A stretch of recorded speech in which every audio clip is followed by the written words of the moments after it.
Hi viewers, welcome to our channel. ప్రస్తుతం మనతో పాటు సీనియర్ జర్నలిస్ట్ దాము బాలా సార్ వారితో మాట్లాడదాం. నమస్కారం సార్. నమస్తే సార్, ఏపీ ఎలక్షన్స్ దగ్గర పడుతున్న నేపథ్యంలో బిగ్ టీవీ అనే ఒక సంస్థ సర్వే నిర్వహించింది సార్. మరి ఈ సర్వే రిజల్ట్స్ కూడా ప్రకటించిందంట కదా, మరి ఏం చెప్తుంది సార్ ఆ సర్వే? యాక్చువల్గా రోజుకొక సర్వేలు మళ్ళీ వస్తూనే ఉన్నాయి. ఇప్పుడు నాకు తెలిసి 3 సర్వేలు వచ్చాయి. ఒకటి బిగ్ టీవీ, ఒకటి ఆత్మసాక్షి, మూడోది పార్థదాస్ చాణక్య సర్వే. ఈ 3 సర్వేల గురించి చెప్పుకుందాం. నేను ప్రతిసారి కూడా ఒక్కటో చెప్పట్లేదు, ఎందుకంటే ప్రతి సర్వేలు కూడా ఒక సర్వే ఒకవైపు, ఇంకొక సర్వే ఇంకొక వైపు ఉంటుంది. బ్యాలెన్స్ చేయాలంటే 2-3 చూస్తే కానీ మనకి టోటల్ పిక్చర్ అర్థం కాదు. లేదంటే మనం ఒక సైడ్ మాత్రమే ఏదో జరిగిపోతుందని భ్రమ కల్పించడం జరుగుతుంది. అలాగా ఇప్పుడు ముందుగా బిగ్ టీవీ చూసుకుంటే ఇది క్లియర్గా కూటమి విజయం సాధిస్తుందని చెప్తుంది. కూటమికి 116 సీట్లు వస్తాయని, వైసీపీకి 59 సీట్లు వస్తాయని బిగ్ టీవీ చెప్పింది. అట్లాగే బిగ్ టీవీ దీన్ని బ్రేక్ డౌన్ చేసింది. దాంట్లో ఏంటంటే తెలుగుదేశానికి 69 గ్యారంటీగా గెలుస్తుంది, ప్లస్ ఎడ్జి 27 వరకు ఎడ్జ్ ఉంది. అంటే తెలుగుదేశమే 96 సీట్లు గెలిచే అవకాశం ఉంది. అది కానీ జరిగితే అసలు ఇంకా జనసేన బీజేపీ వాళ్ళ మద్దతు కూడా తెలుగుదేశానికి అవసరం లేదు, ఇండిపెండెంట్గానే గవర్నమెంట్ ఫామ్ చేస్తుంది ఈ సర్వే ప్రకారం. ఇక జనసేనకు కూడా ఇది మరీ ఆశ్చర్యంగా ఉంది. 8+8 16 సీట్లు వస్తాయి 21లో. ఇది నిజానికి వాళ్ళు కూడా ఎవరు నమ్మట్లేదు. 16 సీట్లు వస్తాయని చెప్తుంది జనసేనకి. ఎందుకంటే ముందు నుంచి కూడా జనసేనకు ఉన్న ఇబ్బంది ఏంటంటే జనసేన ఓట్లు తెలుగుదేశానికి కన్వర్ట్ అవుతాయి, కానీ తెలుగుదేశం ఓట్లు జనసేనకి కన్వర్ట్ అవ్వదు అనేది ఒకటి. రెండోది, తెలుగుదేశం గతంలో ఓడిపోయిన సీట్లు, వీక్గా ఉన్న సీట్లే చంద్రబాబు జనసేనకి ఇచ్చాడనే వార్త కూడా వైరల్ అవుతుంది. సో ఈ కాంటెక్స్లో ఈ సర్వే ఏమో వేరేగా చెప్తుంది. జనసేనకు 16 సీట్లు వస్తాయి అని చెప్తుంది. అంటే 8 కాంపిటెంట్గా వస్తాయి, 8 ఎడ్జ్ ఉందని. అట్లాగే బీజేపీకి కూడా 6 ఇస్తే 4 వచ్చేస్తాయని చెప్తుంది. మరి అంటే బీజేపీకి కూడా జనసేన టీడీపీ ఓట్లు అన్నీ కూడా బీజేపీకి పడాలి, అక్కడ వైసీపీ వీక్ క్యాండిడేట్లు ఉండాలి. ఇవన్నీ సాధ్యమా అనేది చూడాలి. బీజేపీకి 3 కాంపిటెంట్కి వస్తాయి, 1 ఎడ్జ్ ఉంది, 4 వస్తాయని చెప్తుంది. ఇక వైసీపీకి 39 కాంపిటెంట్గా వస్తాయి, ఒక 20 ఎడ్జ్ ఉంది, సో 59 వస్తుంది అనేది చెప్తున్నారు. సో కడప లాంటి దీంట్లో కూడా బీజేపీ తెలుగుదేశం కూటమి ఈసారి చాలా ప్రభావితం చూపిస్తుంది అనేది ఈ సర్వే చెప్తుంది.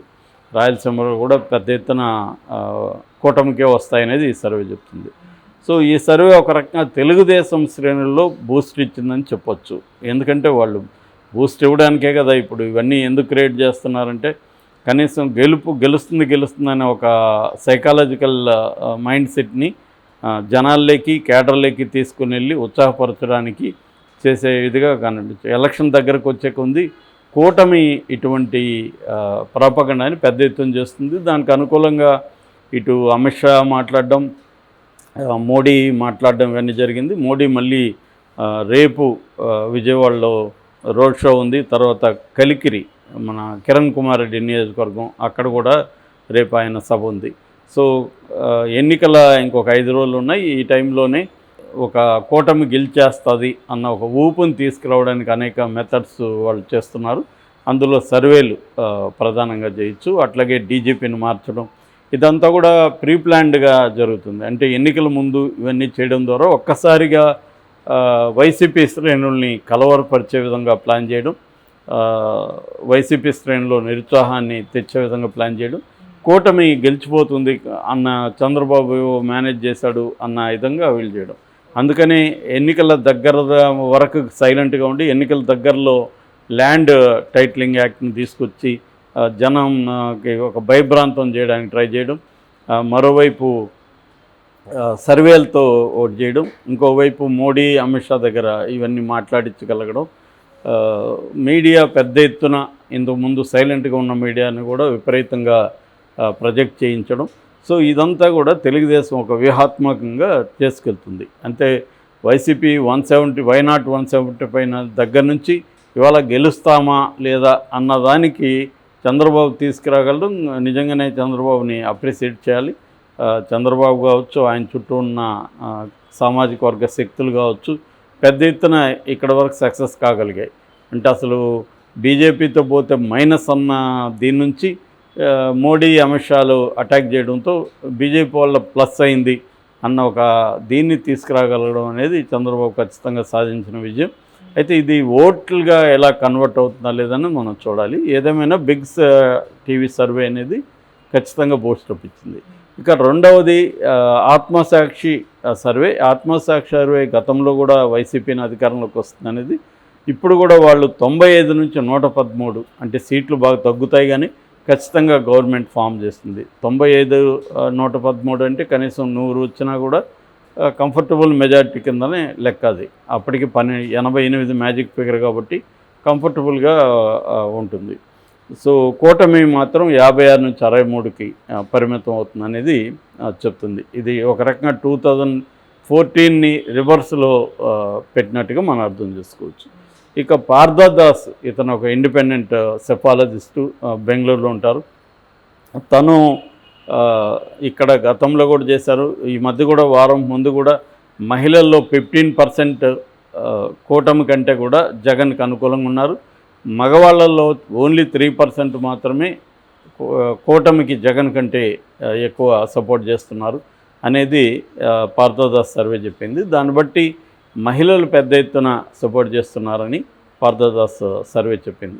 అట్లాగే ఇదే కాంటెక్స్ట్లో రాజ్దీప్ సర్దేశాయ్ కూడా ఈ హోరాహోరీగా రెండు శక్తులు పోరాడుతున్నాయి కానీ ఇక్కడ కీలకంగా నిర్ణయించే శక్తి ఆంధ్రప్రదేశ్లో రూరల్ ఓటర్సు, మహిళలు. వాళ్ళు ఎవరి వైపు ఉంటే వాళ్ళే గెలుస్తారు అని ఒక ఇండైరెక్ట్గా వైసీపీనే గెలుస్తుంది అన్నట్టుగా ఆయన చెప్పాడనేది వైసీపీ వాళ్ళ వ్యాఖ్యానం. ఎందుకంటే ముందు నుంచి కూడా రూరల్ ఓటర్సు, మహిళలు వైసీపీతో ఉన్నారు. ఇప్పుడు అందువల్ల వాళ్ళే గెలుపుకి నిర్ణయాత్మక శక్తి ఇక్కడ. ఎందుకంటే మనం తెలంగాణలో చూసినా కూడా రూరల్ ఓటర్స్ అంతా కాంగ్రెస్ వైపు ఉన్నారు, అర్బన్ ఓటర్స్ అంతా కూడా బీఆర్ఎస్ వైపు ఉన్నారు. అందుకని బీఆర్ఎస్ ఓడిపోయింది. కాంగ్రెస్ గెలవడానికి కారణం రూరల్ ఓటర్స్, ఎందుకంటే వీళ్ళ సంఖ్య ఎక్కువ ఉంటుంది. అర్బన్లో కూడా రూరల్ నుంచి వచ్చి సెటిల్ అయిన వాళ్ళు ఉంటారు, వీళ్ళు మళ్ళీ అక్కడికి వెళ్ళిపోతారు. అర్బన్లోనే ఓట్ల ఉన్న శాతం చాలా తక్కువ మంది ఉంటారు. కాబట్టి ప్రధానంగా రూరల్ ఓటర్సే డిసైడ్ చేస్తారు. అట్లాగే మహిళలు, మగవాళ్ళు చాలామంది ఓపికగా వచ్చి ఓట్లు లేకపోవచ్చు, కానీ మహిళలు కానీ ఒకసారి డిసైడ్ అయితే వాళ్ళు ఖచ్చితంగా ఎండైన వానైనా దేన్ని లెక్క చేయకుండా వచ్చి ఓళ్ళేస్తారు. ఎందుకంటే ఇల్లు నడిపేది మహిళలే కాబట్టి వాళ్ళకి అనుకూలమైన అనేక పథకాలు జగన్ తీసుకొచ్చాడు కాబట్టి మహిళలు ఎక్కువ జగన్ మీదే ఉన్నారు. రెండోది, చంద్రబాబు గతంలో ఇచ్చిన హామీలు ఏవి నెరవేర్చలేదు అన్నది కూడా మహిళల్లో కనిపిస్తుంది. సో ఈ యాంగిల్లో పారదర్శ చేశాడు. ఇప్పుడు ఆయన చేసింది ఏంటంటే వైసీపీకి 93 నుంచి 103, అంటే ఇది కూడా ఏంటంటే కంఫర్టబుల్ మెజార్టీ 80-100. ఇందాక చెప్పినట్టుగానే ఆత్మసాక్షుల కంటే కూడా ఇది కొద్దిగా, ఆత్మసాక్షులేమో 113 వరకు హై ఎండ్ పెట్టారు, ఇదేమో 103 పెట్టారు. అంటే 10 సీట్లు తగ్గుతుంది దానికి దీనికి వైసీపీకి. ఏదేమైనా వైసీపీ గవర్నమెంట్ ఫామ్ చేస్తుంది అనేది పార్థదాస్ చెప్తున్నాడు. కూటమికి 72 నుంచి 82, అంటే మెజార్టీకి ఒక 6 హై ఎండ్లో తగ్గుతాయి, మెజార్టీ ఉండదు. ఇటువంటి సిచ్యువేషన్ వస్తే మాత్రం ఒకవేళ గవర్నమెంట్ ఫామ్ చేసినా కొంత ఎక్కువ ఇబ్బందులే జగన్ పడాల్సి వస్తుంది. ఎందుకంటే అక్కడి నుంచి ఒక 10 మంది ఇటు షిఫ్ట్ అయినా గవర్నమెంట్ కూలిపోయే ప్రమాదం ఉంటుంది.